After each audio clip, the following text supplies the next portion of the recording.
Hello, everyone. We back with another podcast. We got your boy Chris on the line. What up? Yeah, we got boy Rookie on the line. Hey, All right, we got David on the line. You, All right, we got Dnel. Dnel is back. Dnel, welcome Dnel. what's up? All right, everyone. So yeah, I Hello. wanted to talk to Dnel because Dnel just actually came out here to visit his Filipina. And it's on video. He has it on video on Filipinas Keeping It Real YouTube channel. Filipinas Keeping It Real. If you can hear me, we would love to get you on the podcast. You never sent us an invite. We don't have your email, so yeah. If you ladies want to get on, we're definitely willing to have you on. So Dnel, what's going on, man? Me and Dnel was on the line before, and I'm like, I want to ask him questions.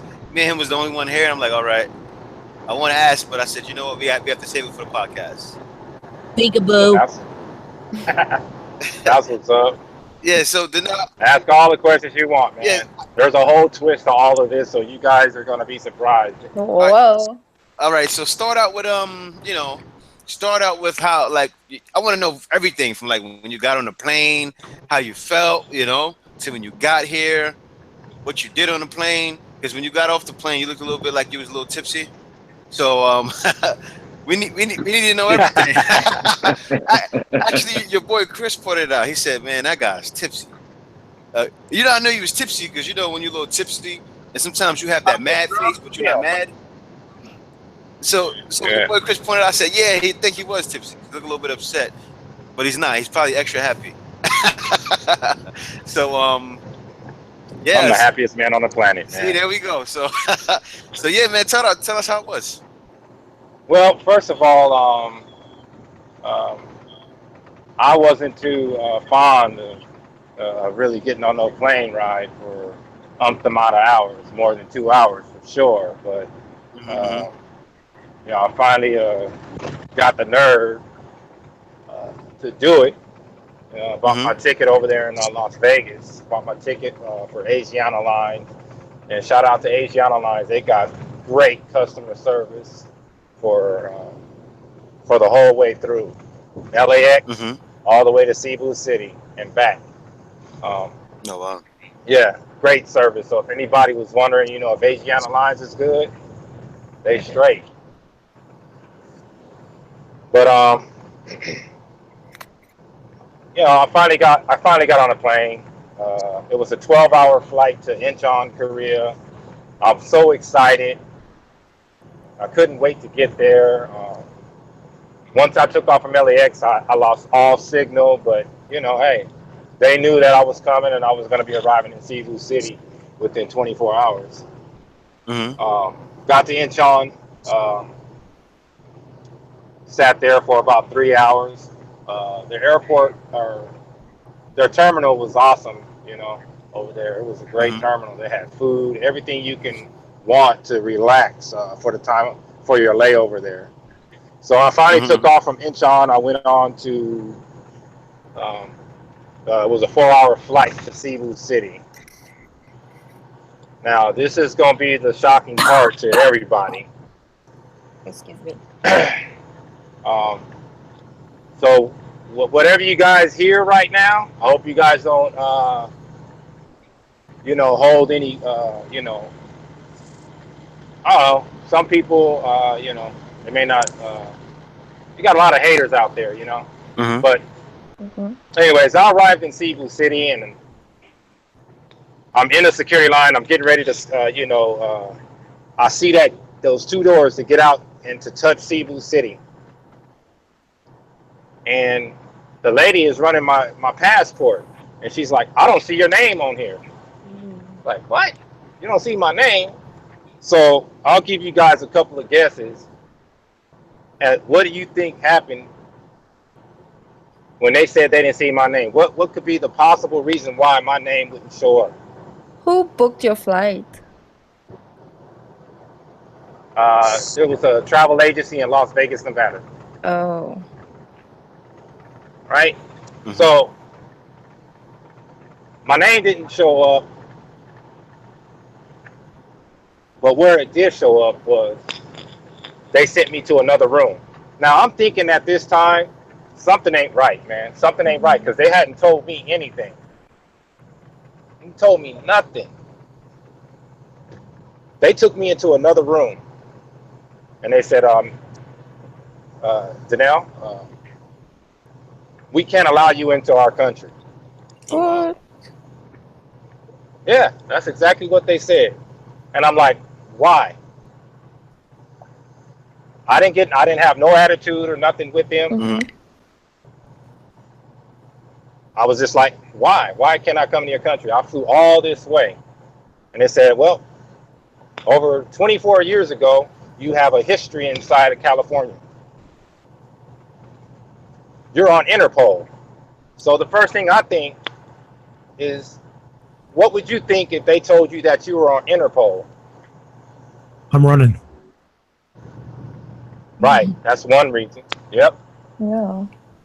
Another reason would be one of the first things that came to my mind was, I'm not a terrorist. You know? So they said, we can't allow you into the country because of your history over 24 years ago. They said, you're on Interpol and we can't allow you in the country. We're going to have to send you right back on a flight back to LAX. So I'm trying to keep this as short as possible, but I want to give you guys some, some good stuff, Mm-hmm. But over 24 years ago, I had some issues inside my own state, and I served a little bit of time. And because of that, that is the reason why they would not allow me into Cebu City, Philippines. Mm-hmm. I flew all the way from LAX. They could have told me this when I was in LAX, that I was not going to be allowed in your country. When I got when one of the I asked for a supervisor, and they was really nice, man. The security there in Cebu City, a shout out to them, man, because they went above and beyond what they were supposed to do, and allowed me to see my girl for 10 minutes. Oh, wow. Wow. So what you guys saw in that video was just about 10 minutes Oh. of me in Cebu City, right outside the doors in Cebu City at the airport. Hold on. Wait, so you're telling me what we saw in that video, that was it? That's the extent of your time? Oh. That was the extent of my visit there. That's why I Wow. said there's a twist to all of this. So, like I said, I got in some trouble years ago, 24 years ago. And I'm thinking, I didn't pay my debt to society. And, for whatever reason, I can't get into the Philippines because of that over 24 years ago. Yeah. Is there any way you can get that resolved? Did you ask them, how can you get that I'm working straight? on it right now. As we speak, I'm going to have to hire 2 attorneys. I'm going to have to hire 3 attorneys. So, Wow. That's a lot of work. and it's going to, obviously I love this girl, I love this Filipina, and she loves me, and she's sticking by me. Now, keep in mind, right, I want everybody out there to know, man, like, if you find yourself wanting to get to know a Filipina, one of the best things that you can do to that Filipina is tell her everything up front. Mm-hmm. Do not hide anything from the Filipina, man, because if you do, it's going to bite you. And that's why my girl and her entire family are sticking behind me, because when I first met her, I told her my deal over 24 years ago, and she still accepted me. So if you guys are out there listening, make sure if you got anything in your past, you need to tell her up front. So yeah, I have to get 3 attorneys. I have to get an attorney over here. And as we speak, we're setting up an appointment for an attorney in Iligan City, either tomorrow or on Monday. I'm not sure. I'll find out later today because that's what they were going to do when I got off the phone about an hour ago. Yeah, so there it is. You know, that was what you guys saw on video right there was only 10 minutes, but it was well worth it. I don't regret it. And there's other ways of getting around the Philippines. This particular case here, I flew 7 of her family members from Iligan City to Cebu City. So they were a little bit disappointed, but they still stuck by me. And they still are sticking by me to this day.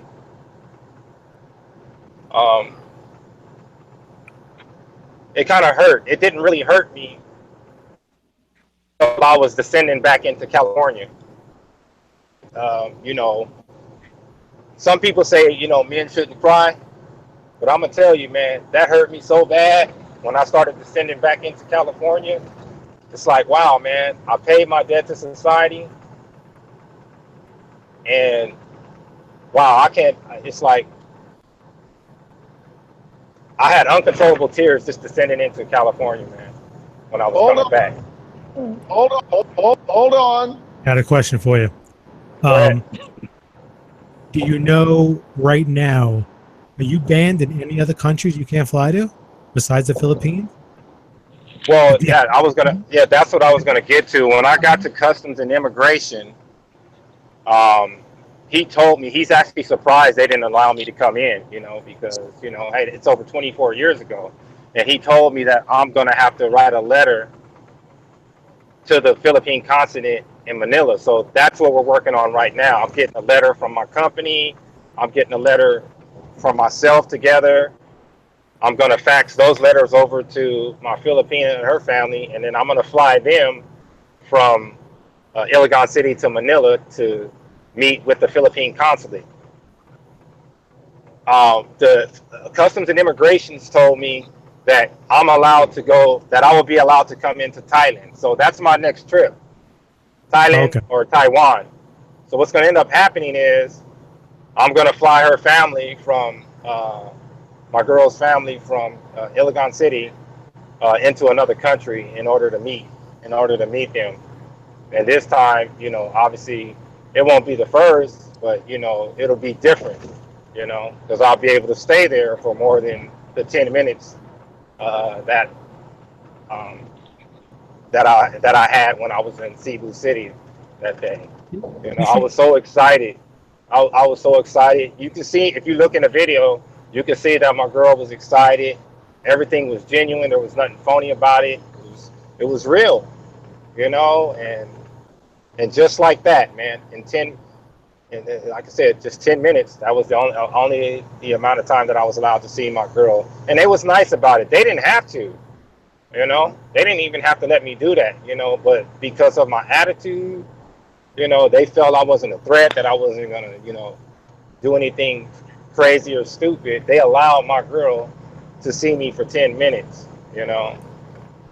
And that's where I'm at this moment right here. Those 10 minutes, me descending into California, you know, my tears were kind of uncontrollable. I had to kind of like hide my face a little bit. Mm-hmm. Hold on. What you should do is, with these lawyers you get, especially the one in America, I wouldn't really care too much about the Philippines, you know, in general going after them. You should have that lawyer look into what Interpol, what they're sending out. Like, because if you get the Interpol thing cleared up, then you'll find everyone. Because because I'm sure Philippines is not the only country that has you on a list going, no, he can't come in here. And you rather just get it done through Interpol, because that's what Philippines is looking at. Yeah, that's true. That is what they're looking at. They're not really looking at the blacklist and things like that until, you know, you go to your 1 month stay after you're done. So you could at least be able to see her. But like he said, it's Interpol. Yeah. It's Interpol.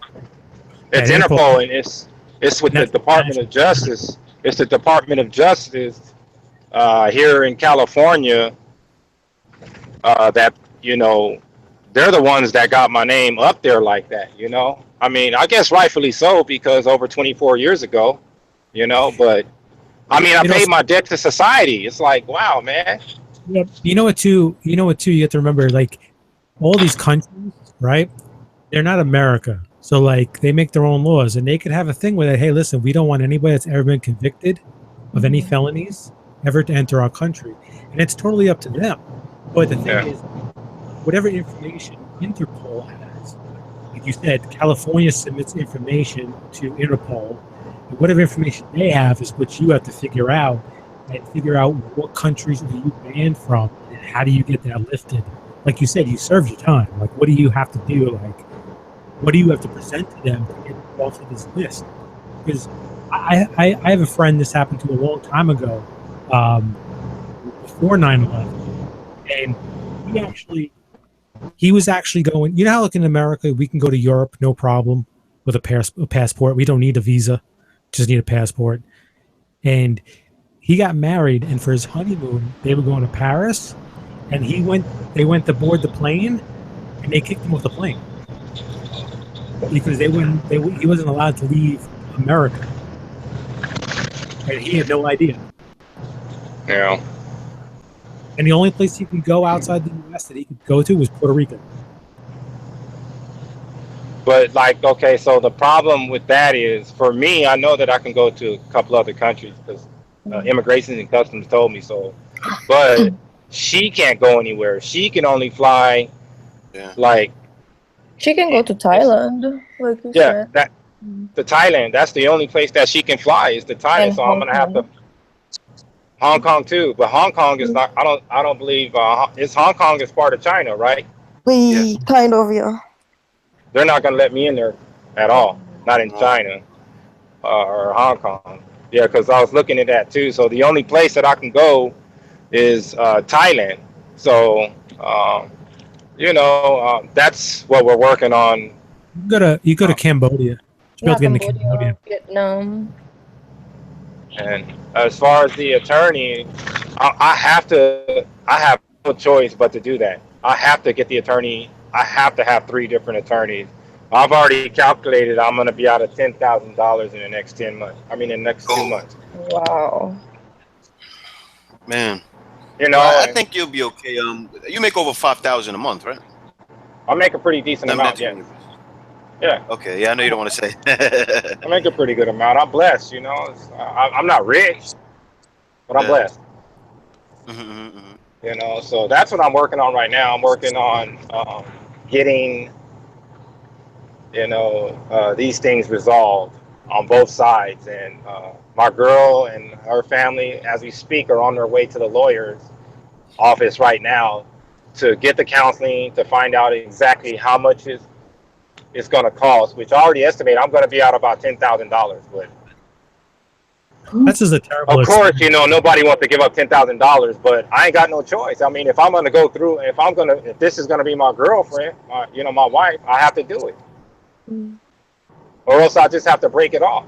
I didn't come this far to break it off. You know, that's just crazy, man. Just the whole. Having to get back on the plane and go right back. That's just terrible. It's a shitty flight to begin with. And it was, you know, for me, you know, that's terrible. The flight was excellent. So I'm not taking anything away from Asiana or the security or anything of that nature. The flight was excellent. I promise you. You guys go to the Philippines. Asiana Lines is awesome. You know, but like I said, how much was the ticket round trip? 1,100. It was 1,100 round trip. Okay. Yeah, 1,100. I think it's because of the season you came in. Yeah, it was actually, you know, because I remember when you did that video on the tickets that were like, I think 500. But you know, I was ready. Of course, I was ready, but you know, I still had all these doubts and questions, and I'm kind of glad I, you know, waited because I don't know, you know, my situation. I could have went there, and you know, you remember our conversation the first time. You know, it could have turned bad. You know. Yeah. So I'm, you know, right now my girl and her family, they're on the way to the attorney's office over there in Iligan City, and they're gonna get the counseling. from my understanding, that attorney there is going to meet me at the airport in Calle de Oro when we get this all figured out. So that way I can get into the country. Like I said, it's going to cost me money. I got to get the letter approved through the Philippine consulate in Manila. So once they're done in Iligan City today, and we get all these letters faxed over to them, then I got to fly them from Iligan to Manila to talk to the Philippine consulate. And then we go from there. And then on this side, I have to apply for a certificate of rehabilitation, which I didn't know I was eligible for until recently. So what a certificate of rehabilitation is for is just to show what have I been doing since, you know, my release from prison. You know, have I ever been to jail since then? And the answer is no. You know, what's your current status right now? I have a great job. I have #1 seniority where I'm at.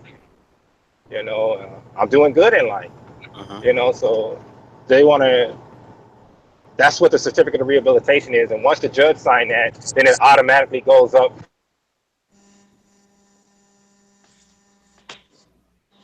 Hello?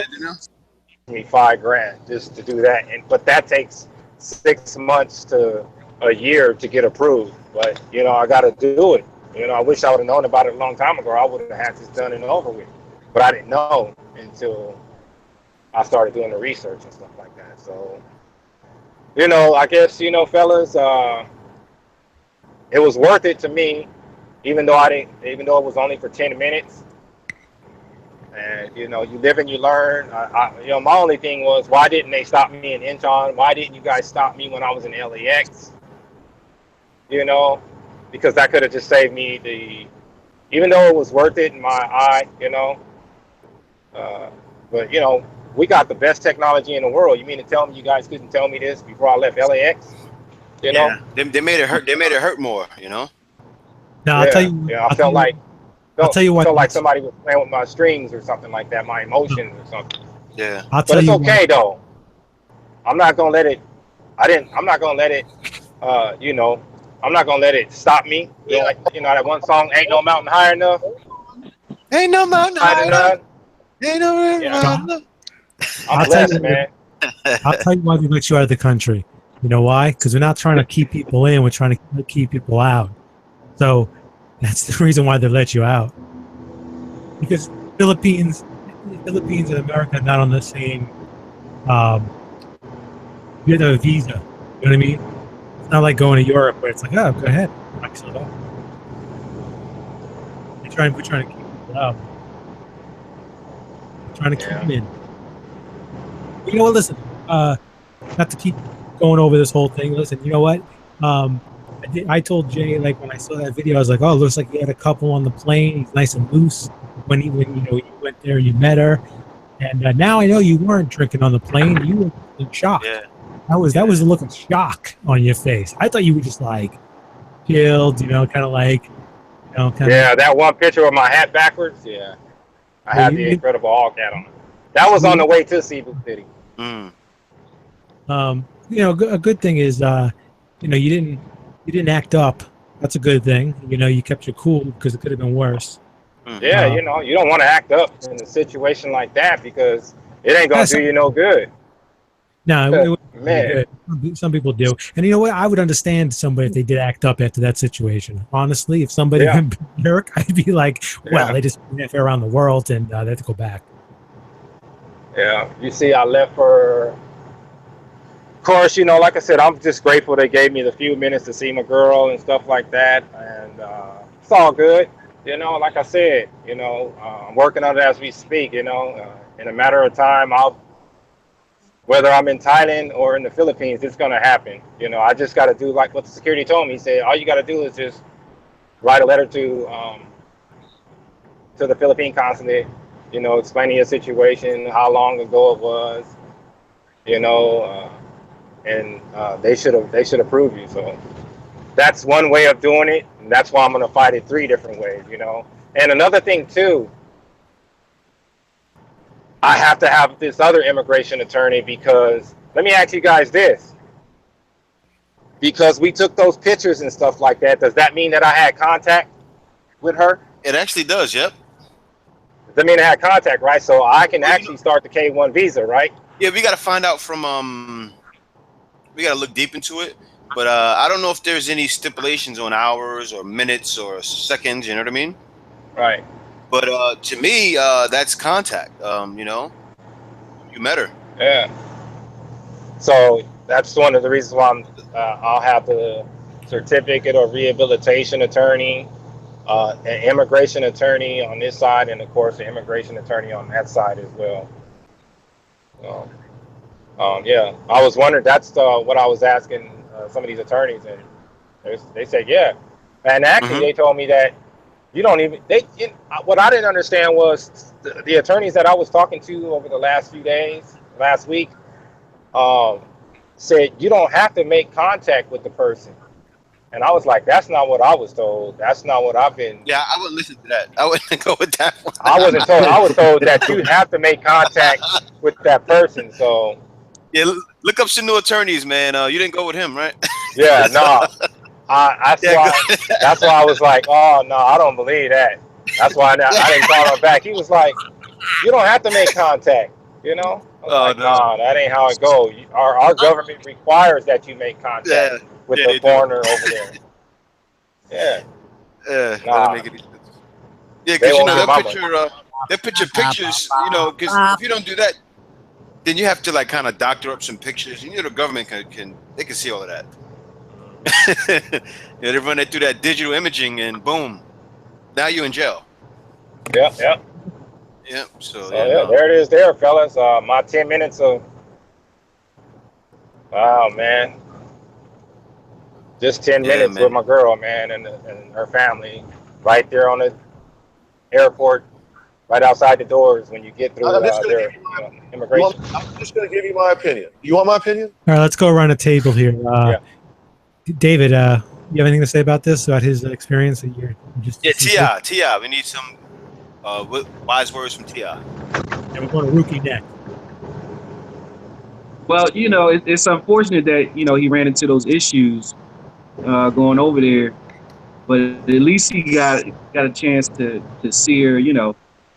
At least he got that, and I commend him, you know, for keep pushing forward, you know, because it seems to me, and I'm assuming, but he got a long journey ahead of him to bring this relationship into fruition. So hey, but you know, I like his tenacity. You know, he don't give up easy. Yeah, you sure can't, man. You can't, man. You know, you got to keep going. You got to fight. My girl told me today, together we gonna get through this. That's what she told me. Right That's what's up, man. Yeah, because a lot of people would have came back in tears and would have, I'll give up. You know? Yeah, like I was just sitting there. I'll tell you, man. They did not let me out of their sight once I left Cebu City. They escorted me on the plane. You know, it's like I felt like I was reliving prison all over again. You know, it's like they escorted me to the plane. They had somebody sitting next to me. I wasn't in handcuffs or nothing, but they did that all the way until they escorted me to each immigration in Incheon, Korea. South Korea, and then once I got back in the LAX, they escorted me to immigration and customs. But like I said, man, I had uncontrollable tears, man, about 30 minutes coming into California. You know, but hey, I'm still going. I'm still, you know, I have my hopes. I'm not giving up, and like I said, you know, what else can I do but not to give up? You know. If I love this girl and she loves me, we gonna push forward, and we gonna do this together. You know, my babe told me today. She was like, "We gonna get through this. Don't worry about nothing." That's what she told me. So those uncontrollable tears only gonna make me stronger. You know. Yeah, and Rookie, you have anything to say about Chaman? Yeah. What was his name? What David said was true. Yeah, he was really like fighting for it and doing all he can. And I hope everything gets better And maybe it's just a test for both sides for you to, see how strong you really do love each other and hope for the best. Right. Right. Yes, definitely. Yeah, because like she said, man, it's a test. There's sometimes How bad you want it? test your love. Yeah, that Yeah. happened to me. It took me 2 years before I could meet up with Kay. You know, Wow. and went through a lot of things. I had to go see my son. I had to see him before I came here. And then I didn't have money at first, but it all worked out. Yeah, But you this is. kept going. You wanted it. You wanted it. Jay. You got to Yeah. keep going. Yeah, you got to It's keep worked going. out. Yeah. You got to And keep going. there were a lot of people saying, "Oh, don't go see her, meet a girl here." I even had a pastor in the church I was going to telling me that, No. Wow. and I almost listened to him. Wow. A I pastor almost telling listened to him. somebody to give up? Yeah. Well, no, Wow. because what it is a lot of times, pastors believe in meeting someone in person. He ain't want them ties to go away. What happened? He ain't want them ties to go away. Yeah, I don't think it was that, but yeah, man. I said no, forget that. I'm gonna go see her anyway. That's what. That's what's up. Yeah, Yeah, here if we you want are. something. I always tell people that story too. Yeah. I just want to give a shout out to Isaiah, Judge Smith, and also to Maria. Where are you, Maria? Paging Maria. I always tell them that story about how you only went over there with $1,000. I think you said you went over there only with a G. No, with $100. Huh? Was it 100? Yeah. Yeah, I came with $100. What happened was, What? I came over here with $100 in my pocket. Yeah. Well, you know what it was? I was already working online. So, and I already sent money to the Philippines. So I knew that the next day I had money coming because me and Kay were already working together online. So I already knew the next day that I would have my money. So I got over here. Then the next day, I had over 700 in my pocket. So it worked out. Yeah, that's what's up. Yeah. So I'm on my way. I'm on my way. I can't wait to get to Thailand. I'm working on that right now. I'm gonna fly. It'll probably be the same family, 7 family members and stuff, flying from Iligan to Thailand, and we'll spend our 2 or 3 weeks there and go from there. Until we get this other thing fixed. Yeah. I have a better chance at with the Philippine consulate in Manila than I do, going through my what do they call that? The certificate of rehabilitation. Oh. Yeah, it's true, man. And yeah, P City, you're right. It is easy to get a criminal record for a black person in America. Not even a black person, all people. Why didn't anybody you know what it is? These are people have been do? Yeah, you know what it is? It's if you're in Usable outrage. the way the ghetto is set up, the ghetto is set up to, keep I'll everyone. never get out of the ghetto. See, so the thing is though, P City, that's why I'm willing to help out anyone. If anyone has been to jail, and they need help getting a job, contact me. Yeah, it's a lot of work out there. You have to, I had that problem when I first got out. I got all those certificates being locked up, and I didn't give up. I was every day. I walked all the way to labor ready every single day. Every morning I was there at 4 a.m, first or second or third in line. And there's jobs out there. You just gotta wanna. You gotta want to do it. A lot of these guys they don't want to do it, man. They just want to go back to the old ways. It's only a small percentage, that want to get out there and do what's right after whatever their ordeal was in prison. And it took me within 4 months, man, I had a license, man, and driving trucks, and after that I ain't looked back since. I ain't looked back since. I got #1 seniority at the company that I'm with. I'm about to buy my own truck, get my own business in the next couple of months. I'm kind of a little delayed now because I got to get this attorney. So, but you know, I got to do it. But there's jobs out there. It's good that you got people like you, Jay, that'll want to help somebody that's been locked up that need a job. You know, I try to do the same thing too. You know, I try to lead them to where they can go and get jobs as well and stuff. But like I said, you got to want to do it. And if you don't do it or be locked up in prison, they're going to be telling you what to do. Get down on the ground, go to bed, eat, breakfast, child time, all that nonsense, you know? People yelling and screaming, going crazy, banging on the doors. Y'all seen them? It's true. Because, you know, they say this too, that most people in jail, you know, a lot of times they only have maybe 9th grade education or something like that. You know, and it's crazy. Like, you know, you put a person like me in there, you know, I'm going to go crazy because it's going to be like, I'm going to feel bored. You know, the school is going to be boring because I already know all that stuff. You know what I mean? The only thing I would have to do in jail is to try to help people. But that would be it because, you know, it's for the birds, man, at the end of the day. Yeah, man, it ain't worth it, man. You know, I can tell you, it made me. I wasn't even a bad person going to prison. I just made a mistake. You know, but you know, it made me a better person. I'm a better person, you know, all the way around. And you know, even though I was a good person back then, I just made a mistake. You know, and like I said, I got better tools to. Use in my life. You know, when I was locked up, I took the necessary the courses, anger management, whatever you want to call it. I took everything to get back out here because I knew I was going to have to do it, or else I was going to be in the same position as you see all these other people, a revolving door. You know, but you know, yeah, I made it, man. I got to get my cousin on one day. My cousin got locked up when he was 17. You know, he wasn't in the drug game. You guys know how it was in the 80s and early 90s in Queens, especially Jamaica, Queens. I don't know.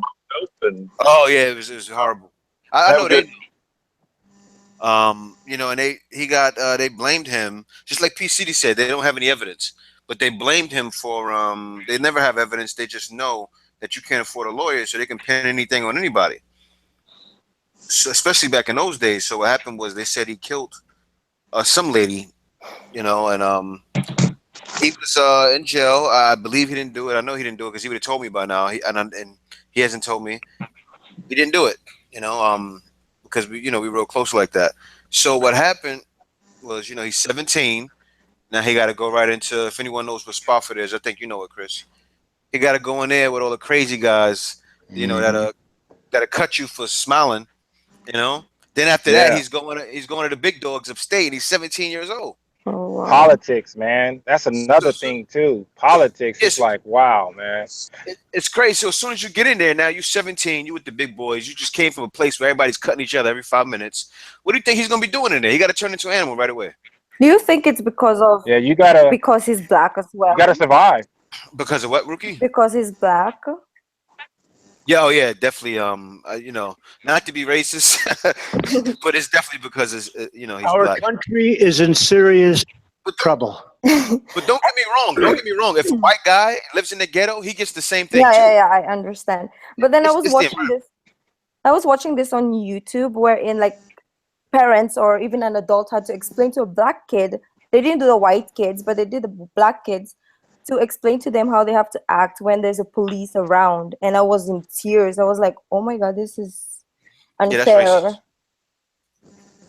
That right there is racist. Yeah. Because when police come around me, I'm like, oh yeah, sure, sir. Yeah, how you doing, sir? You know, it's funny. I remember I would get pulled over, right? And police would feel bad when they had to put me in jail for the day for you know, not having a license or something. Oh. You know, because I was so nice, like how Dnel acted when he got off the plane. Not all black people are like that. Some people have good morals. You get what I'm saying? They just pit one. Yeah. They pit what's in the media and pit it on all black people. And it's not like that. Like whenever I've got arrested or put in jail, the police are like, "Hey, you want to make a phone call? You can use my cell phone." You know what I'm saying? Because I wasn't. Oh, hey, what I'm doing? What are you locking me up for? Yo, you know what I'm saying? Mm-hmm. And you know, I always got smooth experiences because of my attitude. What were you gonna say? But yeah, we got off on the jail system. The whole conversation. You No, know, I was gonna say, Jay, man, in New York, man, they had that stop and frisk, you know, for it's you wild. guys over there in New York, man. They actually just stopped doing that recently in New York, like within the last couple of years or whatever. They would just because you black, they stopping and searching you, you know, Yeah, for marijuana and all that stuff. But somebody won a case on that, and they don't do that no more, you know. But I mean, Well, you can see, new you mayor, know, these last years, all new the things mayor that's been came in happening. to oh, do new everything. mayor. And, Oh, and unfortunately, the crime rate has gone up. So oh wow.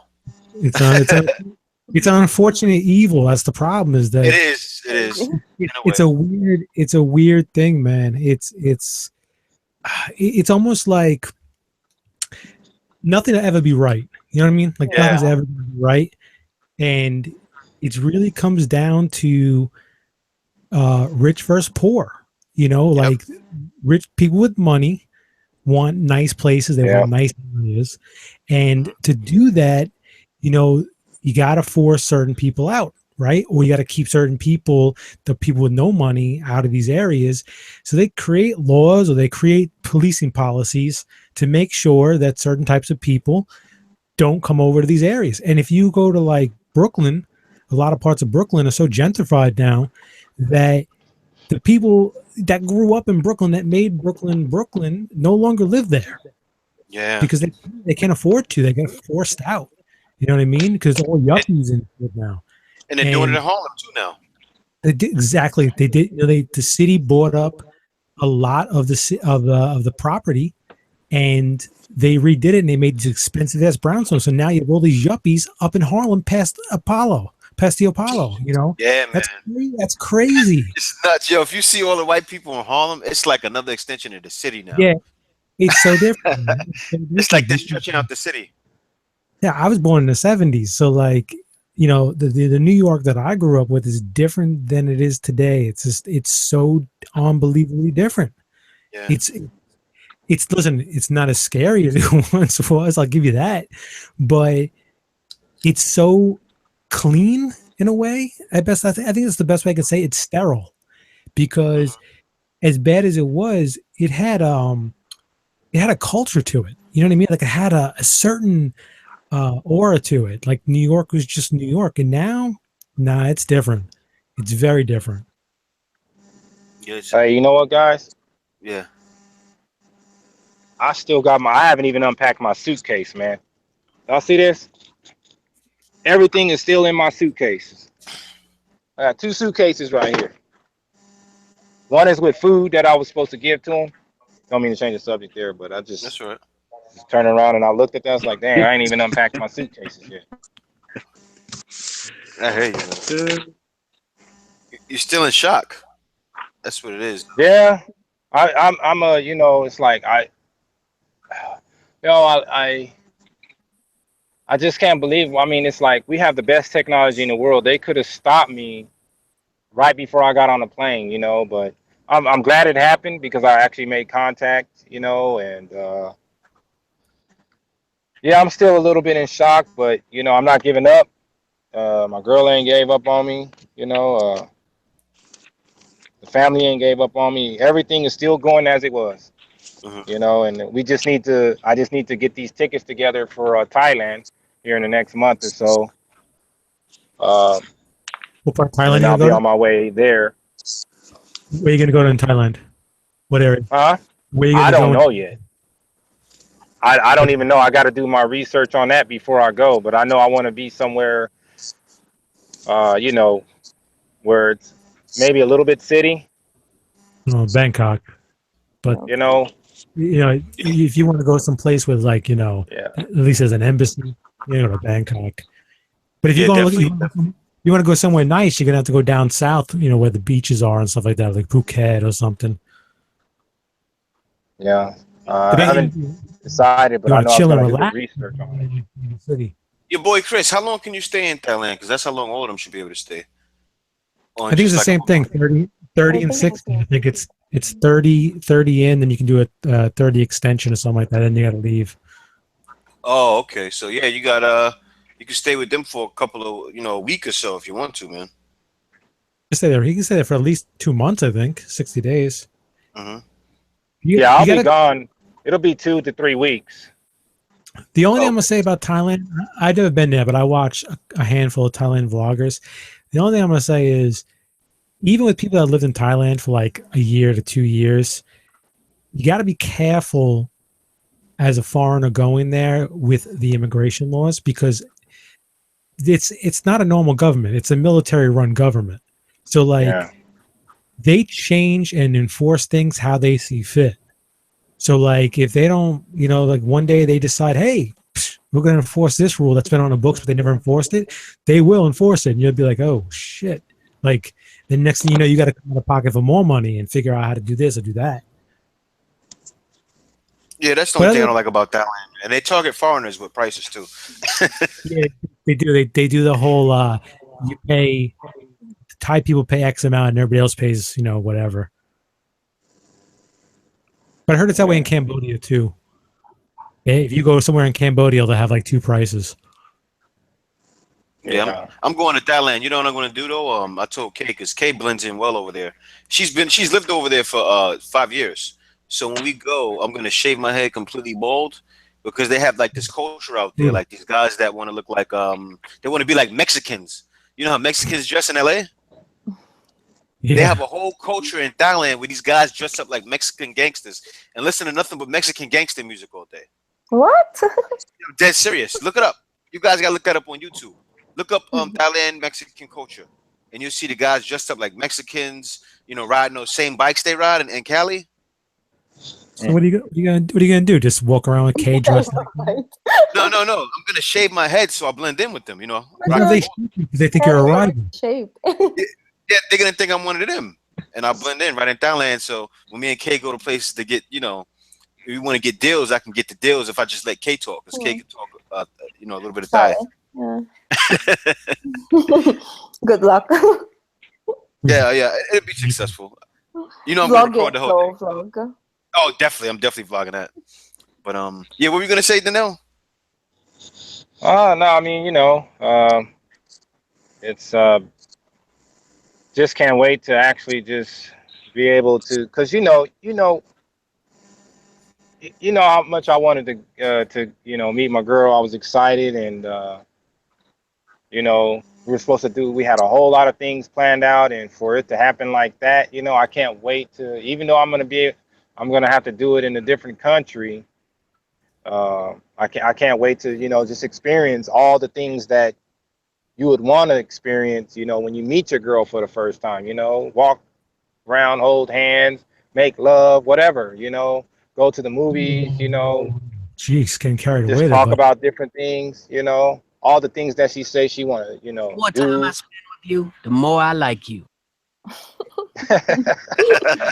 All the things that you talk about you want to do when you're with each other, so for it to know what to do. 10 minutes of that, I can't wait until I get my full 2-3 weeks with her and her family. Hopefully I can get approved before we get these tickets to Thailand. Hopefully the embassy in Manila will approve me to come. Hey, maybe it actually be better experience going to a different place where you guys both meet. Maybe be a little different. So this way, like, you guys are both experiencing a place at the same time. Could be a different vibe, Yeah. Instead of having to go to her place and it's kind of like you're the guest. You know what I mean? But you guys both. Yeah. It could be a different vibe, But then you got to entertain the family though, because the family's going to be there too. So you got to keep them busy. Yeah, because, that was the thing, and so I had to, man, for that whole week they're all by themselves, and of course I had all the money on me. Not they had money too, but I had to do Western Union and MoneyGram for like 4 or 5 days and stuff like that, because it was expensive. Cebu City is expensive compared to according to them, it's more expensive in Cebu than it is Iligan City. So Hey, I had to Rookie, deal with that. Rookie, what I'm Well, learning from They these didn't stories, like it like that. They was like, it's expensive here. what I'm learning from these stories, Rookie, is that for you, don't date a foreigner. Make sure you date a local guy. This way you don't have to worry with them. You're at the airport waiting for them. It's like, what the hell's going on? You know, exactly. Yeah, the foreigner, I guess, would have to be here already, I guess. Yeah, true. you have to be an expat or a sexpat. Oh. Oh, no, yeah, stay away from those. Oh, you know what I heard these guys are doing? Let's go on that for a second. You know, these sexpats are coming over here just having sex with prostitutes raw. Penciling my pants right now.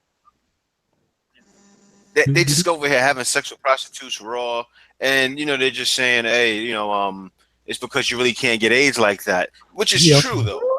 No, it is. There's a little bit of truth to that. Well, I shouldn't be putting it out, right? Because the guys would be like, oh, y'all just have sex raw. No, But no, don't give them the green light, Jack. Don't give them the green light. Well, I gotta say it now. AIDS is really transmitted through vagina. Like, say, it's usually anally. That's why more gays get AIDS. Yeah, but there's a higher concentration of women that get it than men. Yeah, because they letting guys put it in their butt. I mean, you gotta be real. That's what's happening. I'm telling you. Look, every girl's doing it nowadays. Don't do it. It's not. No, but think about it. If you get it in your butt, right, and you get AIDS, what does that mean? And it's hard to get it through the vagina unless the girl is bleeding. That means you should be put in the butt. Hey, am I wrong? How did we get here? Oh my God! Hey, that's what happened, man. The whole thing. No, because he said sex pad. It's your boy Chris for. He said, yeah, you need to get an X pad or a sex pad. It's your boy Chris's fault, man. But no, it's some truth to it, but that's what that means. That's what that is. And when I found out about that, I said, oh, and you can look at it too when you see the rates, the difference in the rates of how, you know, gays get it more than straights. It's because it's through anal sex. It goes right to your bloodstream, and that's it. It's a higher concentration. Yeah, that's why guys are doing that now. Even in Africa, it's a high concentration of women. Always has been. Yeah. But do you know what? The women are getting raped over there in Africa. Fine. What happened, Rookie? I was gonna say, so does it mean the Africans do anal most? No, a lot of women are getting raped. No. You know what it is? In Africa, a lot of women get raped. Yeah, you just said it, so okay. And you know those guys walking around with the machine guns like, come here.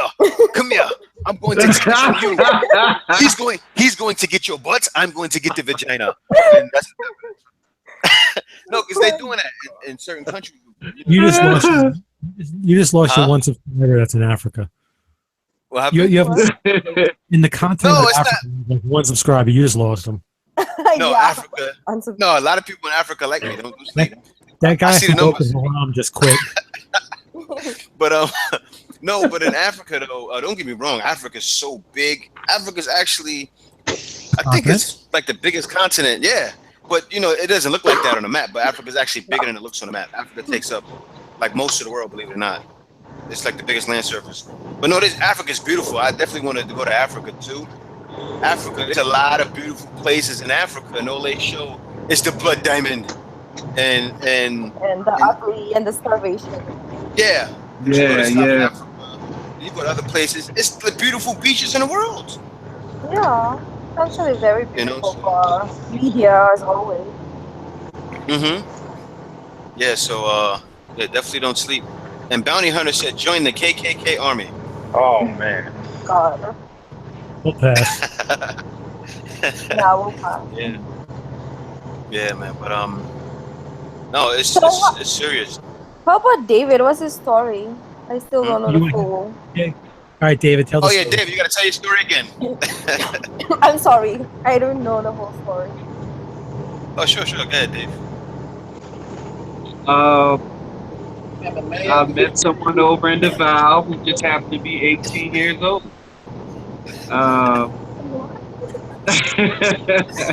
I mean, that's how I originally came on the show because I'm 46 and my fiance is 18, and Okay. yeah, and you know how some people have issues just with the op difference, and they tend to assume and judge just based on that alone. And I just wanted to put my story out there to say that every every relationship is different. You just can't really go by just the age difference, Yeah. especially when you really don't know about the individuals themselves. But a lot of people tend to do that. They tend to just judge just based on either their life experience or what they assume it is, and what they assume is usually negative. But that's not my that's not my situation. Now, Rookie, David's been on twice already, I believe. And the On first what? David's been on the podcast twice already. Oh, okay. And the first time he was on telling his story, he had a lot of backlash in the comments. People calling him a bag. And then the second time around, he came on to address those comments. And he got more comments. People trying to really break it down. Saying that, it's so wrong. I can't really hear. I'm sorry. Yeah, no. We're going down a long, dark road. Dnel, could you the mic for a little bit? Because we hear the truck, too much of the feedback from the truck. What do you want me to do now? Oh, no, mute the mic. Mute the mic when you're not talking. Okay. Because we're hearing the feedback from the truck. There we go. Okay. How's that? Yeah, that's better. Yeah. Okay. Yeah, it's good. That's okay. What were you saying?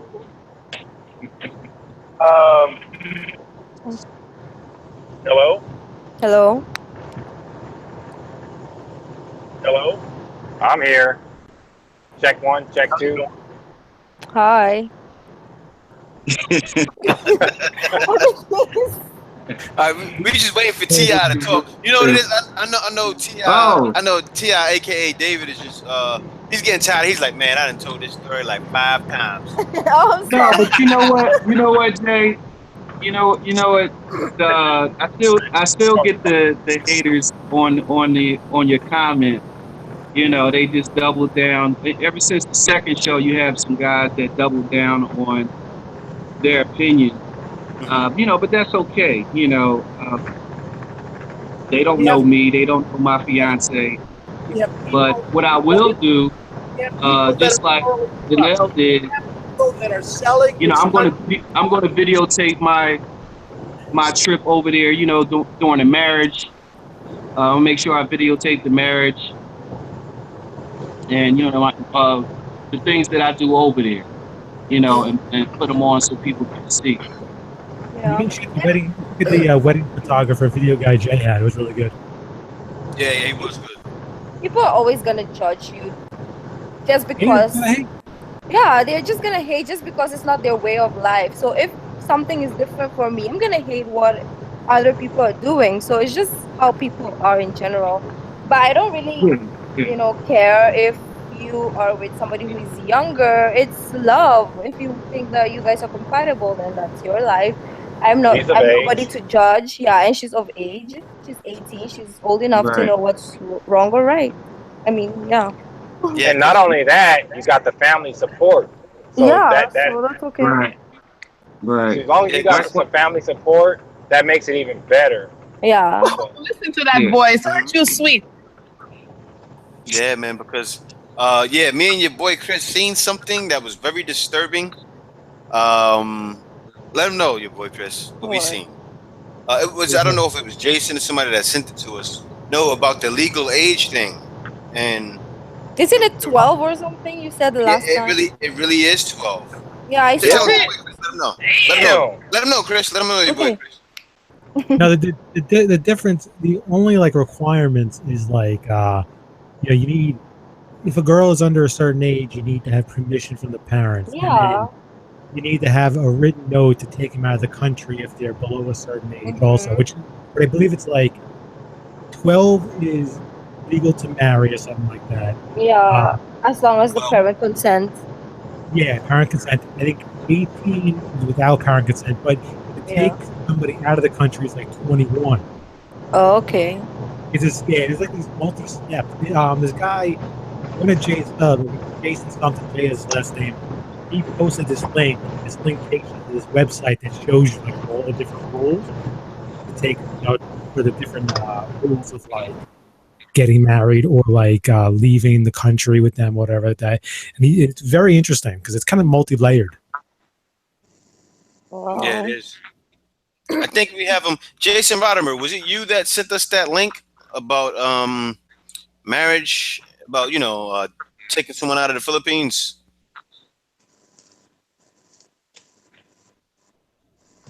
I don't know. We'll wait for him to respond back. But yeah, that bugged me out. I didn't even know that when I looked at the link and I didn't fully read through. But then your boy Chris told me. He said, but yeah, that was she showed me, and then I looked at it again, and then I looked at it. I said, wait a minute. I said, you can marry someone 12 and over as long as they have parental consent. And I forgot who it was. Somebody said when they were out here. Was that you, Dnel? No, not you. Somebody else told me that when they were out here, somebody offered their young granddaughter to them. Wow. That was like 13 years old. And I said, really? I said, isn't that illegal? No, it's not, because she was given parental consent right on the spot. Wow. I wonder what I wonder what they expect in return though. Like what's the deal? Like what do you maybe money? I know, but what's the number? Like there's gotta be a number, like people pimping their own little kids out. Like that's crazy. I don't know. Never heard of this though. But I mean, do you taking a lump sum or you want monthly payments? Like, what's that arrangement? Maybe monthly. I don't know. I'm thinking it's got to be monthly for like so many years. That's horrible.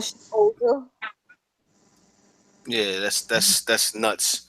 But it's people. It's a part of the culture. I wouldn't say everybody. I don't think it's a big part of the culture before I get hung by some Filipinos. So don't take it like I'm trying to say, yeah. That's fine. I don't care. Yeah, Filipinos selling off their daughters when they're 12. I'm not saying that. I'm saying it's a very small part of the culture. But it is a part of the culture. It's happened. I'm sure it's been happening for years, for over 50 years. But, that's what's happening. I see, at least these guys are keeping it 18 and over. They're keeping it rated R, I should say, and not PG-13. Because you got guys over here that you'll never hear about them, and they go see Little Girls Only, Unforgiven, and they make some arrangements, which I know definitely is not illegal. So yeah, you can question people on ethics, but it's really not illegal. It's nuts, but what can we do? I don't know. It's a little crazy. Yeah, man. It's crazy. The little girls only Unforgiven. Do you have how many children at home? My mother told me don't ever ask a woman how old they are, but do you mind saying how old you are? Word. That's what you got to do. That's what you got to do, man, because it's wild. I look at it like that. When a girl is that young, when a girl is 18, you know what? Yeah, that's reasonable. But when a girl is 13, she's still talking about cartoons. Yeah. When I was 13, I was like playing outside with friends, shooting friends with like water guns. I didn't even know anything about sex or love or anything like that. Now imagine you're 13 and then some guy comes up to you like, hey, you're old enough now, right? You probably have a heart attack. I would run. See what I'm saying? You don't come over for a play date if you ain't ready to play. See? You were looking for a play date, you ain't ready to play, boy, rookie.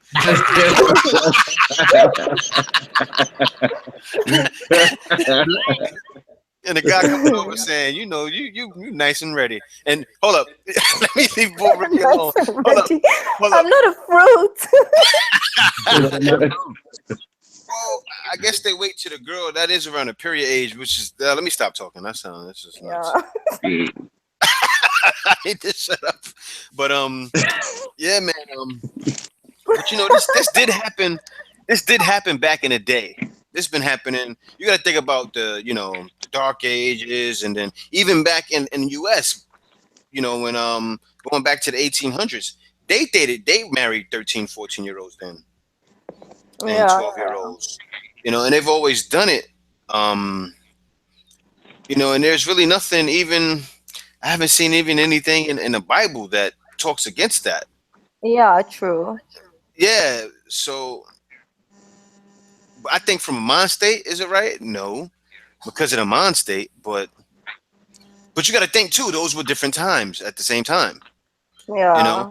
Back then the girl was raised to take care of her man. That was her duty.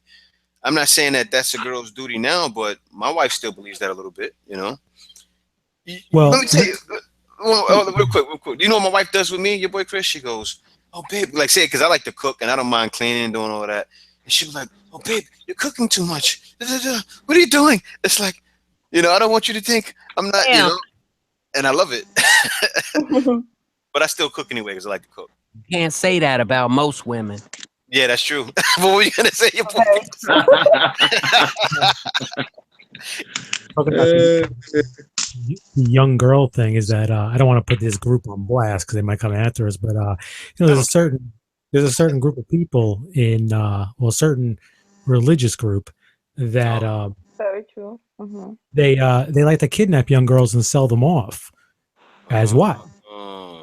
So you have groups in Africa, Boko Haram, who kidnap hundreds of young girls and then they sell them throughout the Middle East and other parts of Africa to men as what?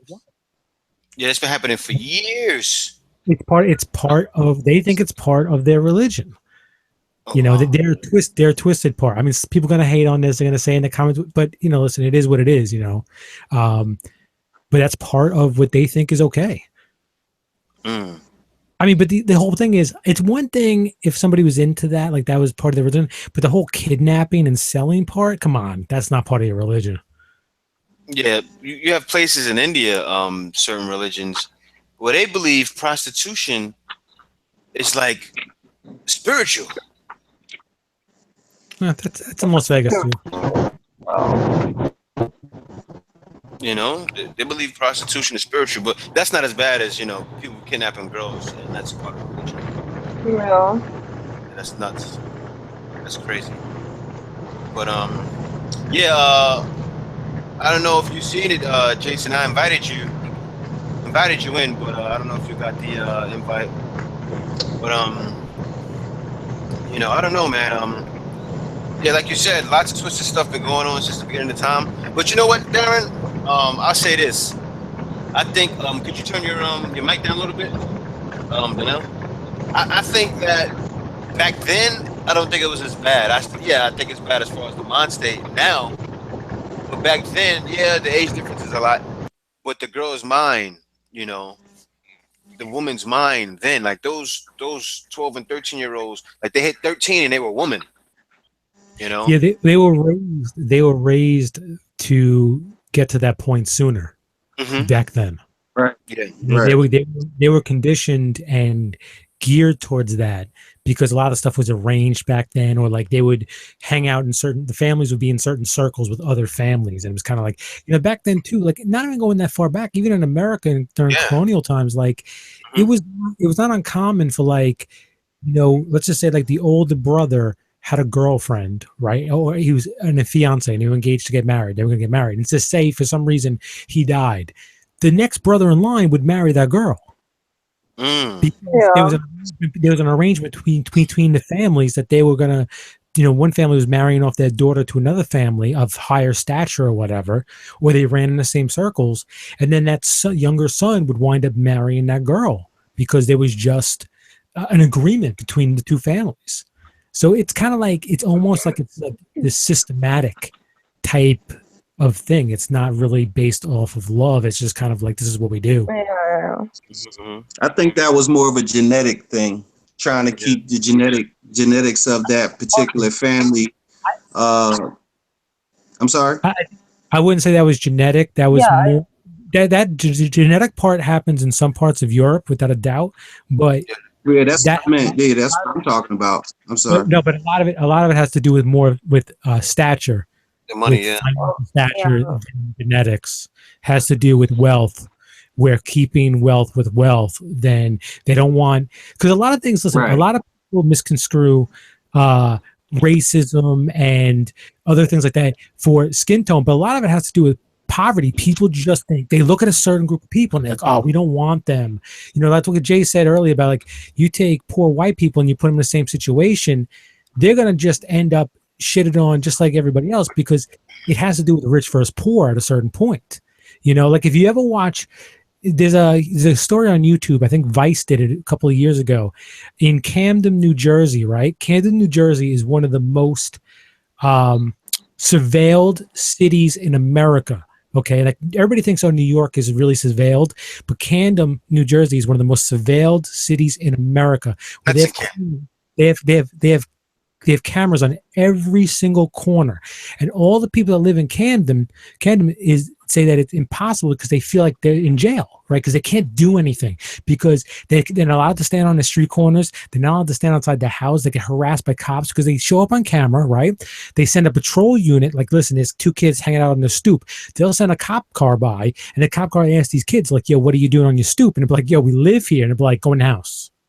Like, you can't do anything, right? But here's the crazy part. They harass the shit out of the white people in that neighborhood. They arrest the white people in that neighborhood because they say the only reason white people in that neighborhood is because they're buying drugs. Yeah.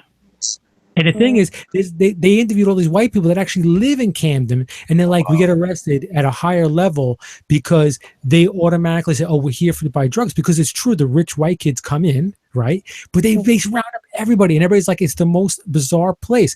And when they were talking to the police, they interviewed the police, and the police are showing like this war room of cameras they have, right? And how it just overlooks the entire city of Camden. Wow. And it's like, the cops and the city council saw zero problem with what they were doing. Zero. Like, they just treated everybody as, we're going to keep these people here. We don't want them out. Yeah, it's insane. It's like the first official police state right there. It's thoroughly insane. And it has to do with, not about skin color, it has everything to do with poverty. They want to keep the crime-ridden place. They're willing to reduce the crime there, but they want to keep it where those people stay locked in. They don't want them going elsewhere. It's insane. It's thoroughly insane, because people really live in like they're outside in the world, but it's like they're living in jail. Yep. Like, they can't do anything. They're not allowed to do anything. It's crazy, man. And you know what's funny? I want to let you guys know too. You know, like KKK and all of that. You know, the person that created the KKK was a Satanist, right? He was a Satanist. Now, this is gonna bug you guys out. If you look at what Satanists, what they believe in, did you guys know that Satanists believe the devil's black? What? Well, no, it has some usable outrage. This is gonna bug you out. You got to think about this. You got to think about it now. Now, everybody knows, where did they say that the first man come from? Now, think about it. Everybody knows where the first man came from, right? So, if the first man in the biggest continent in the world, the first woman, the first man and the first woman in the middle of the earth, Africa's in the middle of the earth, right? So, wouldn't the first man and woman come from the middle of the earth? Everybody knows this. Even a lot of people that are smart and aware of their environment. Now, it would kind of make sense that the first man and woman, if they came from, you know, the most fruitful place in the earth that brings out the most, you know, gold, all of the things that's needed to run the earth that they take and give to us, which they shouldn't be doing, and diamonds and all of that. Now, yeah, minerals, everything. Now, think about it like this. Now, them saying that Satan is black, it's not, you got to think about it. It's not so far from the truth. So now you got to think about this. This is going to blow your mind. So if Satan is black, that means God is black. So now if Satan has created the KKK and believes the devil's black, right? Wouldn't you think that Satan would be a reverse racist? That's why you have today nowadays. It doesn't make sense. He's a reverse racist. Yeah. Right? If he doesn't like God and God is black, he's gonna do everything to hurt what? All man, but especially target black people, especially. You understand what I'm saying, right? So it goes real deep. It goes real deep onto how this racism is. It actually came from Satan. It's a reverse racism thing. Look at it right now. Like, think about it in the ghetto, right? Who are you worried about? Is Jason and Dnel? Is Jason and Dnel worried about a white man killing them? Or are they worried about a black man killing them? You feel me? Reverse racism. It's like he turned us. Tell me about the travesties our people have been subjected to. See what I'm saying? And what happened was black people used to run the earth, right? In Africa and all these different places. The richest man ever was an African king. And a lot of people may not know that. And then all the oil, those people are black too. Right? Then what happened? You know, first they had the power with Satan. Black people did run with Satan back in the day and ran the world. Then the white people took it over, the Europeans. Then they took the hand of Satan. Then what did they do behind that? They started the slavery and control. I feel like I've heard something like that. There was a guy on Facebook who posted something exactly the same. He's like, do you know why people are racist towards the blacks or are being like, you know, they judge them for everything that's happening? It's because they don't want the blacks to gain the power or the, you know, just because when they do, then the whites are going to be the lesser people. Yes. It's true. It only makes common sense. It's true. Let me tell you why they actually, not only was it because of racism, why they used black slaves. They said it back in the day, a black man equates to 7 regular Europeans. So they said, why would we take, because Europeans used to be slaves. They would take people in the area that were slaves, right? Then they said, wait a minute, why would we have this European man when I went and got a black slave from Africa and he does 7 times the work and gets it done and that less time. So they took the man with the power and used him. Am I saying that to be some black power? No. Because you see those people that are in the US that are doing that, that's supposed to be leading movements, Al Sharpton and all of them, they have some kind of objective that only works for them. So are we gonna get somewhere with a black power movement? I don't think so. You know, the closest we got to that in the past 20 years was Tupac. And he had such a big mouth that he got himself killed. You know what I'm saying? Because of what he talked about. And that's all I have to say about that. I need to shut up now. Because I can go very, very, very, very deep that I have you thinking like, but what I said, it makes sense when you think about it. It makes perfect sense. And a lot of people don't understand that. They don't know that the person that started the KKK. We're not sending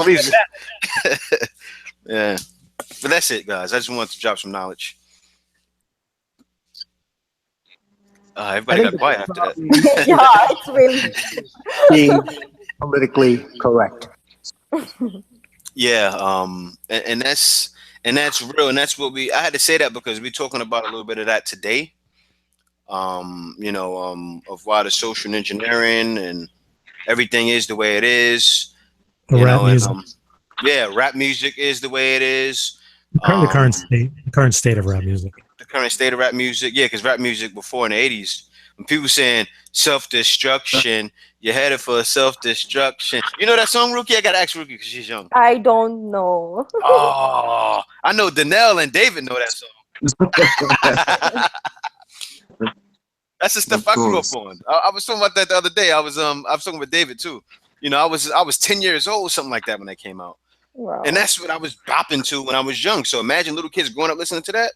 Hell no. Little 10-year-old talking about self-destruction. They're like, no. We got to change this. Where's Dr. Dre and them? Go get Dre and them. But the music nowadays are so stupid. It's all about money, sex, drugs. It's Yeah, today. Play that. Pump that. Hold on. Everybody be quiet. We got to play that. Play that, Chris. Well, we can't play the whole thing because copyright. All right, pause it. So you can pause it and start it again. Hold up, because then there'll be a copyright. All right, 3, 2, 1, play it again. Audience is bugging. It's one or two suckers, ignorant brothers, trying to rob and steal from one another. I think I can listen to that. It sounds so good. Yeah. Together so that you can unite and fight for what's right. What? Of course, the way Hey, you hey live. Jay, we went from that. Jay, we went from that to Lil Yachty. I know. Oh, it's nuts. We went from that to Lil Yachty. It's depressing. We went from guys wearing baggy, colorful clothes to guys wearing dresses and blouses. Exactly. The world. Pink braided hair.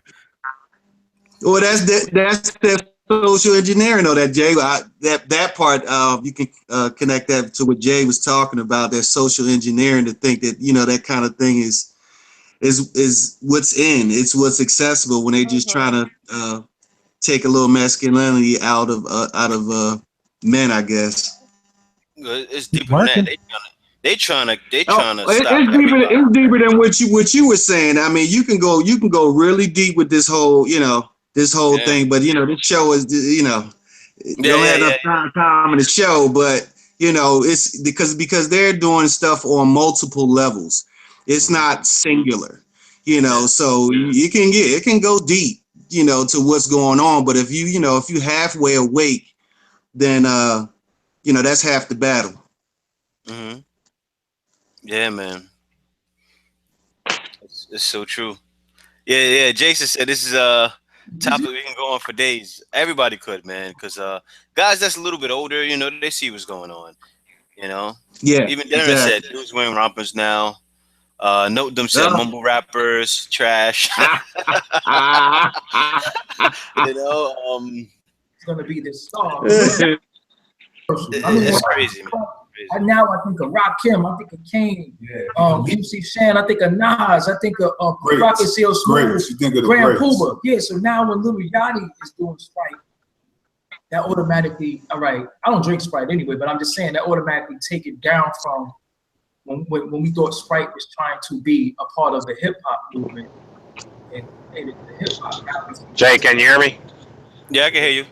Okay. Who's this? Oh, is this Dnel. Jason? Dnel. Oh, Dnel, what's up? What's going on, man? No, I thought I lost you guys there. Oh, no, we were here, man. We were here. I see you having some problems. It's because you're moving on the road, that's why. Kathy, are you there? It's because you're on the road.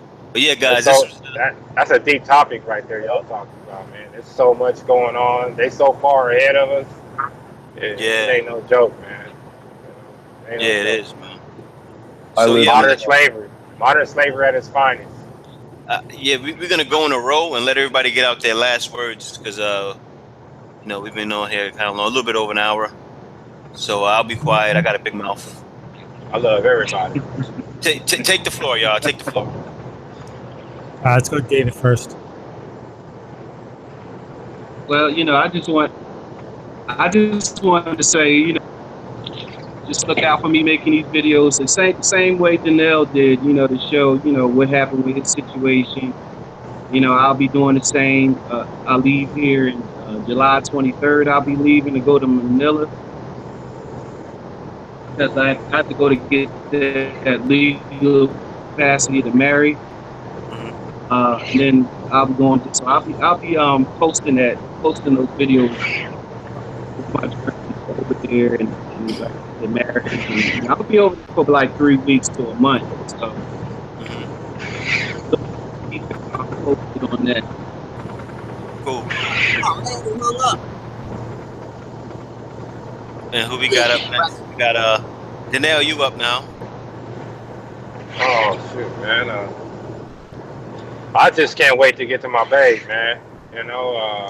Of course I got some red tape that I gotta go through, but by the grace of God, it's going down, believe me. It's going down. So I just want to say, all you Cleveland fans out there, it's over. Yeah, and we got That's rude. We're listening right now. we got Boy Rookie. You next, Boy Rookie. Well, good luck to Dnel and David, whatever you're gonna do. Thank you. And yeah, thank you guys for inviting me. I really enjoy, talking to you guys, and stating my opinions on topics. Well, yeah, I hope to talk to you again. Yes. Your boy Chris. It's your turn. Another good show. Yeah, man, we'll be back next week with another one. And hopefully we can have everybody back on again and just chop it up. Where it goes. Yeah, let's do it. All right, guys. So I'm about to go and enjoy my day. Actually, I'm gonna sleep again. Get out of here. Peace out to everyone. If you enjoyed the show, we will see you again next week. I don't think it's going to happen. And yeah, it might not happen. I don't know. But I'm going to tell you a couple of stories. And let's do it. Oh, okay, Sid, you're noisy, Jay. You're waking me up. I'm happy to hear you live. Yeah, my wife does make me sleep on SpongeBob sheets. Whoever said that. What? I don't know. I think they were joking. They must have got a discount. Yeah, I don't sleep on no darn SpongeBob shit. My wife would never put that on the bed. But, all right, guys. Speak to y'all later. People and that don't. We have people that are morally corrupt. We have people that are selling this country down the drain. Yeah. And also, I just want to say, I want to give a sad. I'm feeling bad for my boy Homer Allen, and he's from Cleveland, and he gave me the.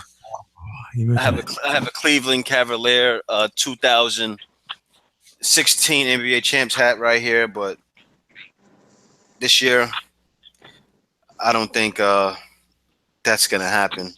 When a team has the cheat code, which is Kevin Durant, which I was upset about when it happened, because that's the cheat code. That's the NBA's fault. But when a team has the cheat code, this may not happen for a while. So yeah, sad, hard fight for LeBron James. They played their hearts out.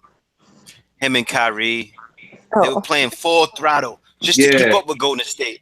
Yeah, it was like 2 against 4. When I seen the highlights, it was 2 against 4. Yeah, but Kyrie. Hold up, Kyrie doesn't play defense. So Kyrie doesn't play defense, so it's really 1 against 4. Kyrie's a terrible. Yeah, but no, still. Yeah. He is, right. But still, he gets terrible done on the court.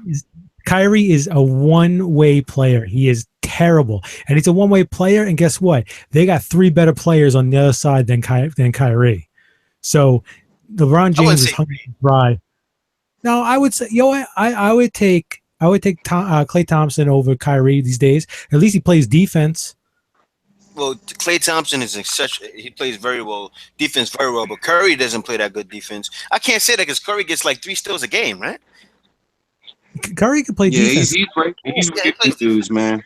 Yeah, I sleep on. They were breaking down Kyrie. They were breaking down Kyrie today and all the shows saying how LeBron's team failed him because taking all these guys that can't play defense. And no matter how good they are offensively, you can't break a pick and roll, you don't even bother to, good luck, it's over. It's a wrap. Kyrie won. Yeah. If they were smart, they would have got Carmelo Anthony. Because at least they could have tried to at least outscore them. Because Melo doesn't play defense either. No, Melo's a beast down low. Melo controls the paint. Right, but at least they could have tried to outscore them. But when you got LeBron James, so what?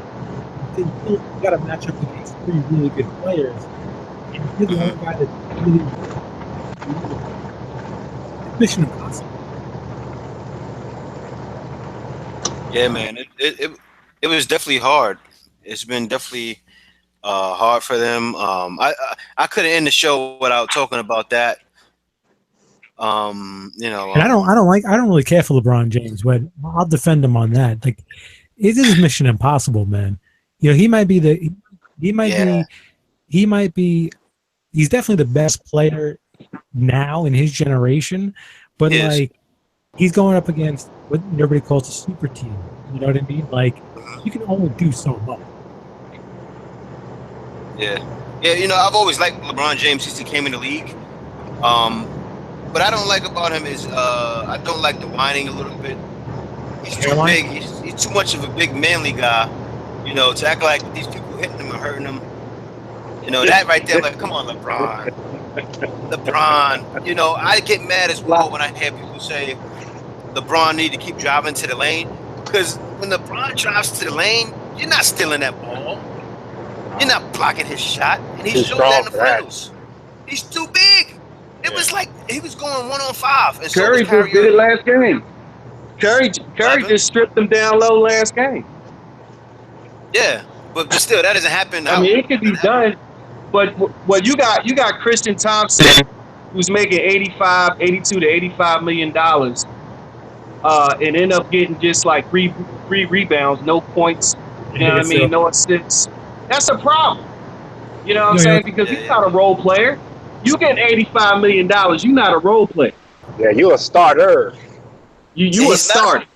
So Irvin and LeBron need help. They need consistent help, and they don't have that with that team that they got right now. Love played good in 2. He was trash. You know, so he don't have a cheat code. I guess, like you said, he don't have the cheat code. Not this time. You know, when he went to Miami, he had the cheat code. He had the cheat code. You know what I'm saying? So this time he don't, and he can only do for so much. Him and Irving can only do for so much. Yeah. You know,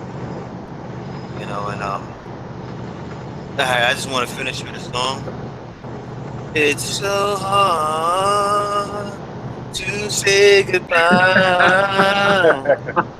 to the Cavaliers.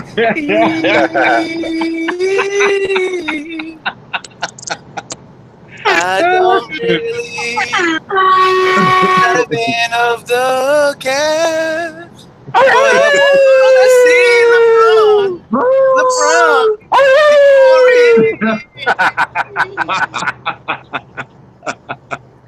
We love you, LeBron. I don't care how much they hate on you. You're a crybaby. But you still my favorite player. Hey, boy got game, man. LeBron got game, man. Got game. He needs wins right now. He got game, but he needs wins right now. The only issue I have with LeBron James is it's not really with him. It's those people that are trying to put him ahead of Kareem Abdul-Jabbar. They're trying to put him ahead of Magic Johnson or Kobe Bryant, you know? And I don't agree with that. He's got game all day long. But to put him ahead of Kobe, Magic, Kareem, and now they're trying to say he's, you know, they want to try to compare him to Jordan. Oh, man, come on, man. You know what they've always compared him to Jordan, but they're always going to do that because Jordan was the best player. LeBron was the better overall, all-around player. Because he is. Yeah, he's all around. He's the best all-around player of all time. Jordan's a better clutch player, better finisher. Yeah, but that's different. It's two different things. No. And listen. Jordan played in an era where it was more physical. Jordan also played in an era where people didn't take half a damn season off resting games. Jordan played. Look at Jordan's. They played all his games. Jordan was injured like 1 year. Everything else, he played like 80 games. This guy played when he was sick. It didn't matter. LeBron, he's not. I'm taking tomorrow off. I mean, yeah, but still, at the end of the day, Jordan is the best player of all time. LeBron is the better overall around player. Now he's not a better player than Jordan, but all around player as far as can do anything on the court. I'll take Jordan shooting threes over LeBron. I'll take Jordan shooting threes over LeBron. I'll take Jordan's fadeaway over LeBron. Of course, who wouldn't take that? I'll take Jordan in the final 3 seconds of every single game over LeBron. LeBron's got to, at the end of the game. LeBron's got to pass the ball. Jordan wanted the ball. Difference. If you're picking a team this day to create a team, I'm going with Jordan. The guy is the most competitive man that ever played basketball. Yeah. That guy never wanted to lose. Listen, Jordan never wanted to lose. LeBron, he's complacent. He's okay with losing. And no, I think LeBron is, and that's the problem I have with him. See, LeBron is the type of player that can come down the court and just bulldoze his way. See, there's certain ways that you can bulldoze people, and he does it. You can come in at an angle, right? And then charge straight at the person's chest, which when he does that, people are scared to get in his way. Yeah, you see what happened to Curry the other day. He got knocked down, ran over. Yeah. LeBron should have been bulldozing people for the whole finals. The first 3 games, I would have injured 3 people just bulldozing them. I don't know why. I don't know. I don't know why he doesn't play at that level. He plays like LeBron should have that Shaq rule. Remember when Shaq would just knock you out without trying to? That's the LeBron difference. could do the same thing. And how do you put him ahead of Shaquille O'Neal? How can you put him ahead of Shaquille O'Neal? You know, they trying to anoint him ahead of. They trying to put him right there with Jordan. And like you just said right now, look what Shaquille O'Neal did when he was in the finals. Man, he bulldozed his way. He dominated. Whereas LeBron James, I mean, he has some games where he shows his dominance, but you need to do that 24/7. Look at Kobe, man. He wasn't going to take his foot off your neck. You know what it is? What LeBron needs to understand is when you come down the court, right? This is how it has to be. You get down that court and you bulldoze the paint so much that you leave the other 4 guys open. And what happened was at times he was doing that. He was going 4-on-1, 3-on-1. Kyrie Irving was doing it. But then when they were doing that, I'm like, that's the time when you pass the ball. Yeah, they should have won that game. Bugging out. They should have won. They were taking over when they didn't need to, and then when they needed to, they weren't taking over. That's what happened, and that's what I seen. You know, because all of us are coaches. We can see it from the screen. We can see everything. So it's they already talking about him leaving. They talking about him coming to the Lakers already. We don't want him. No, I don't want him. Stay your butt over there in Cleveland. Now, Cleveland. I don't think he's going to leave. Cleveland just needs. They need just to restructure their team. They just need. The thing is, it's weird. I don't think LeBron gets the most out of his team. It's kind of a weird situation. Like every year, what do you hear every year? Whenever Cleveland loses a couple of games, you always hear how LeBron's teammates are failing him. He can't do all the work. Nobody steps up. That one game Kyrie had where he stepped up and it was like, oh my God, Kyrie's better than Scottie Pippen. He's the better sidekick than Scottie. No, he's not. Scottie Pippen plays shutdown defense. He can change the whole entire game, which he did in the early story. That's not Kyrie. So unless Kyrie's going to score 80 points a game, good luck. Yeah. They're already talking about today. They were saying today that they may trade Kyrie Irving for Jimmy Butler because Jimmy Butler plays defense and he can score the points. Yeah, they're already talking about that. This series ain't even over with yet. They're talking about Jimmy Butler for Kyrie Irving. Yeah, and they should get Carmelo Anthony because just let him do the scoring, and get some more better defensive players, and I think they'll be a much better team, more formidable against. I mean, don't get me wrong, Golden State it can be hard to. They got a couple of years left in them. Yeah, they got a lot of years, Chef. What's the name is young? Curry's young. Green is young. Thompson is young. Durant is older, but Durant still has years left. He has about the same amount of years as LeBron. He's in his prime. Yeah, he has at least 5, 6, 7 years left. Right. So, that's gonna be hard. They're gonna have to start building teams around Golden State. There's really only one team. You think about it, it really is Cleveland. That's the only team who can really build up. Everybody else is gonna need a lot of work. Yeah, even San Antonio needs a lot of work. They need a lot of work. They do. You know what's funny? About Chris Paul going to San Antonio. Yeah, that may help a little bit. I can't lie. You know what's funny? You know who had a chance? Believe it or not really a chance, but who could have gave the Warriors a better competition? And the NBA, because the NBA is rigged too. Did you notice that the Rockets, who were about to beat the Spurs, James Harden gave up that last game? I know you guys seen it. Yeah. When the whole team actually threw the game. The reason why that happened and why the NBA made them do that and the powers that be is because they knew that the Rockets were a better matchup for the Warriors. the way James Harden plays the game, he can score at will. He can't play defense at all. He's like Kyrie Irving, worse than Kyrie Irving. But the way he controls the game, that man he's just like LeBron James if he can't. But he's a 1, 2, or 3.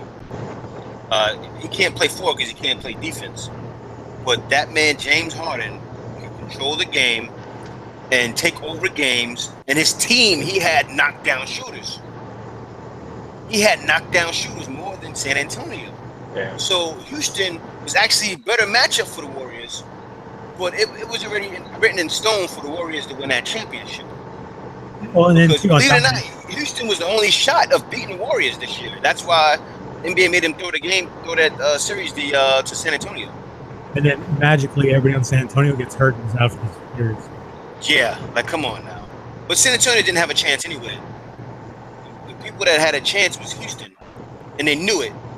They knew. I was watching the games, and I said, "Wow, if Houston plays the Rockets, if the Warriors play the Rockets, they're in trouble.